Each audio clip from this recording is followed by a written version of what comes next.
On the top of the desk, please. I should know where that is by now. Okay. On the top of the desk, please. Up here, guys.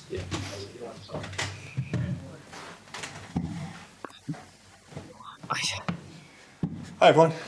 Is that okay, Dan? Everything okay at the back? Yeah. All good. Hello. Hi everyone. Hello. We'll kick off with a live and then go into a 10:30 tonight. If all okay at the back. We'll kick off with Gary from Sky. Thanks, Dan. Hello, Hi, Gary. for your time. Thank you.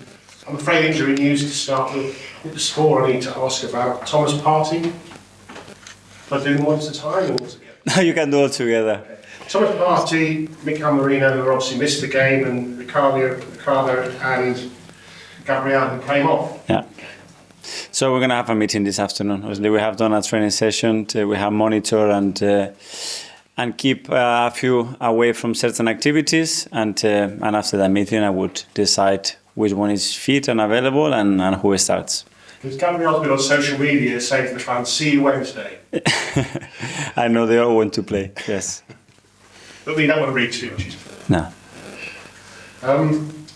The FA Cup draw, before we talk about United tomorrow night. United again. Some teams... That's about draws, that you can get anybody. So we play at home. It's going to be a big match again. And it's a little bit the story of the last few seasons that in the third or fourth round we are playing already big opponents. But if you want to do what we've done historically at this club, at the end you have to beat the big teams to win it. Think they've been warming the balls again, because it's City, Salford, Liverpool, Accrington, Stanley, Chelsea, Morecambe, Tottenham, Tamworth. There's a bit of ball warming going on. It's what it is. We accept it. And this is United, of course, before then, a little sample of that game in January. And Ruben Amorim, Yeah. and a nice result, home at the weekend. What do you expect from him and this United side? Well, obviously you can see his fingerprints in what he wants to do straight away. I think he's been very clear. He's been very successful. What he's done with the Sporting is remarkable after so many years. What we achieved there, especially in the way he did it and the way his teams have been playing. So it brings energy to a new club, to the players, new ideas, and that's always something positive. But we have to focus on what we have to do. Revenge for the Europa League.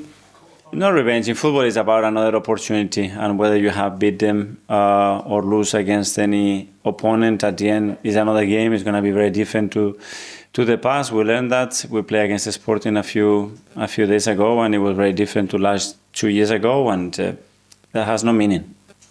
A bit of a blip last December in terms of results. And you've had maybe a little blip, didn't you, end of October, beginning of November. After that blip in December, you went away, came back, and had a tremendous end of the season. Have you got your blip out of the way early this season? Well, we hope that we have. Obviously, the schedule and certain circumstances that we had, we have to adapt to that. We still competed really well, but we didn't have the results consistently that we wanted. We're in a good run. We have good momentum again now, and we have a big, beautiful match tomorrow night. Just a couple of questions about Jorginho, who's given an interview saying that Bukayo Saka, if he carries on the way he is with a tweak here and there, will be a Ballon d'Or competitor, a potential winner one day. Well, they train with him every day. They're in the dressing room with them. So for a player, for a teammate to have these kind of words, it's always really positive. That shows you how much they believe in him and the potential that they see in him. Do you know what they call him? A new nickname they've got for him around the training ground, which Jorginho revealed? To be. A pseudo. Apparently that's Portuguese Brazilian for big feet. Ah, okay. I heard that a few times, but to be fair, B's got a few, so yeah. That's the Brazilian group, I think, yeah. That's right. Okay, Thank Gary. you. We'll go to Niv from Premier League. Hi. In the last week, 13 goals, competitions in three games, home and away. You've been outstanding. And you got this result despite, again, missing key players. What do you think led to those performances, the results? Well, that everybody feels important, and we've been in this situation almost from the start of the season, and we always talk about the squad, the importance of everybody feeling important, and the quality that we have within that, and we're going to have to continue to adapt to that, because with the schedule that we have every 3 days games till March, is going to happen. So very pleased that the team reacts, the team plays in the way that it's been playing, and to win the games that we have done in a really convincing way is always very positive. I must ask you about Martin Odegaard. And can you recall working with a player like him at City as well back in the day? That was out for nearly a couple of months and came back and looked so sharp. I don't know, I would have to think about it, but honestly, it doesn't surprise me because the way he looks after himself, the way he was talking, the way he trained, the way he looked a week or two before he already joined the team, it was really sharp. And then obviously the team has a huge confidence and trust on him, so that has a big impact as well on how much they rely on him. Ruben Amorim, you recently joined Man United in his late 30s. Like 5 years ago, you joined the Arsenal in your late 30s. I'm not going to ask you what's the best advice you can give Ruben, but from your own perspective, what have you learned as a young manager in this league for this journey?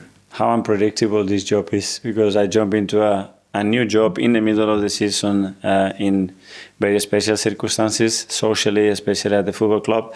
And then we go hit by COVID. So you can plan whatever you want, but at the end, football takes you in a direction that you can never imagine, and you have to deal with things to that. So take it as it comes, face it, and go for it. Josh? Tomorrow will be the 500th game Yeah. at Emirates Stadium for the men's team. You played in 75 of those, you've managed 120 so far. What have been your personal highlights? Well, the first one, my debut probably against Swansea, and just realizing how beautiful it is to play for this football club in such a beautiful stadium. And then as well a little bit the transformation in atmosphere and how incredible we all feel about playing at home in front of our crowd and the energy that they provide, which is something that I think is exceptional. How different do you think it is from when you were playing to now? It feels different probably because as well you are not on the pitch, you're on the sideline, and it's different, but everybody talks about it, you know. You haven't experienced an atmosphere like this at home, and it makes a huge difference, and tomorrow is exactly what we need, that hyper energy, everybody on it, playing every single ball with us, and the team is going to respond to that. Simon? Okay, can I just ask you on Bukayo? I think it's only Salah who's been involved in 4 Premier League goals this season. Have you noticed a shift in his output in terms of goals and assists, and what do you think that's down to this season? Yeah, in terms of the numbers, yes, but we always see a shift on Bukayo every single year. He's providing something else. He's adding things to his game. He's more and more consistent, and as you mentioned now, obviously his number in terms of impact in goals and assists is incredible at this stage of the season. He can only improve, he can only get better. He's got the right players around him as well to continue to do so, and especially because he wants more. He spoke about when he grew up, he idolised Cristiano Ronaldo. Do you think those sort of numbers that Ronaldo produced are obviously quite remarkable? You know, Bukayo should look to try and reach those sort of... To look is always good, you know, and probably the way Cristiano started his career and when he joined Manchester United, nobody probably expected in the first few seasons to be able to do that. But again, it was about his mentality, his work ethic, how he developed his skill, his chemistry with his team.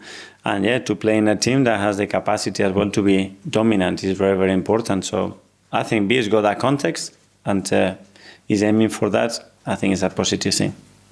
James at Tech.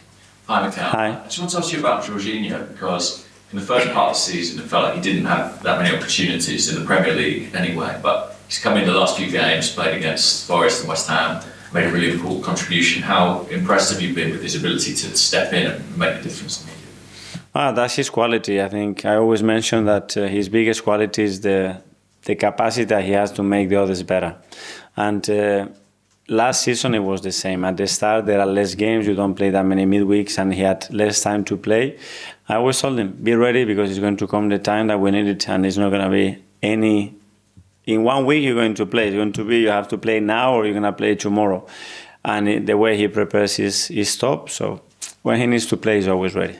And he spoke this week about doing his coaching badges here at Arsenal.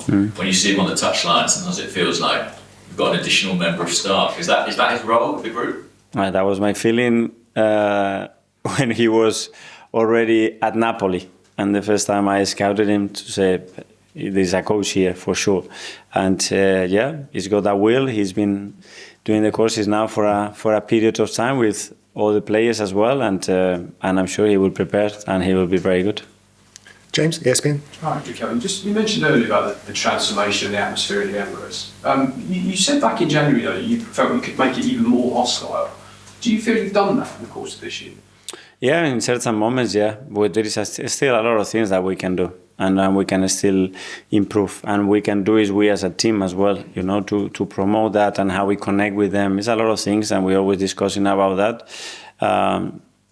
Because it's changing, criteria is changing, the age of certain attendance at the Emirates is changing, and we have to continuously evolve to that to get the best possible atmosphere and experience for our supporters. Give us an idea of a couple of things that you could do. Kate is there, she can help you on that one. Your press though. Yeah, no. But it's not really my job to talk about these things. I can do a lot of things, but I need a great team behind me to do that. Well, I only mention it because the owners have said that there's some conversations about potentially expanding the stadium. Is that presumably something you'd like to see more fans in? Well, I don't know. Obviously, that's a club vision and a strategy, and the moment that we are ready to do anything like that, I'm sure that the club would announce it. Kaya? Hi. Scored another goal from a set piece at the weekend. It feels like we always ask you about Nicolas Jover every single week. So is he on the goal? I think we've all made that joke at some point in the stream individually. Just wanted to know what's he like as a guy though. You never really hear from him. We hear from you all the time. We never hear from him. He seems very lively on the touchline. I'm wondering, is he like that on the training ground? Is he a bit more reserved, or what's he like? Yeah, very special person. Obviously, someone very, very close to me. I go to work with him at City. When I thought that there was a big room for improvement in that department, and I contacted him and I suggested to Pep to come and help us. And since then, obviously, we've been extremely close. We share a very clear vision how we want to put everything together. It's just not about open play or set pieces, how everything is connected, aligned, and can work efficient in our team. And there is a lot of many other people that puts a big effort and thoughts and hours into that. But for sure, he's someone that is very, very important for the team. And you say it's all connected. Back sort of when you were playing, it seemed to be that sort of 15 minutes at the end of every training session was set pieces, and lots of players got quite bored and they didn't like it. I wonder, is that how you do it? Do you mix it up? I don't believe in that. How do you do it, and how do you? It's all connected, so you have to train it all connected. It's not sequences of play that are very far apart, and we work in a way that is actually very close to the game. And just to that empower the players so that when they're on the pitch in real game situations, they can then make their own decisions. They can say, look, that West Ham are defending in this way, we can play this tactic, or... Yeah, well, it's the defensive part as well, you know, and why you have to defend set pieces, and when you have to defend a set pieces, sometimes it's too late. What actually happened before that to be yourself in that position, or how can you be in the other way in a better position to do that? So that's always something that we are discussing. Okay, finally in the live session, we'll go to Phil from PA. Hi. United are 15 points off the top, but only 6 points behind you guys in second place. Do you think that somehow that they'd be able to, put themselves in a title mix, or is top 4 should be their ambition this year? Sorry.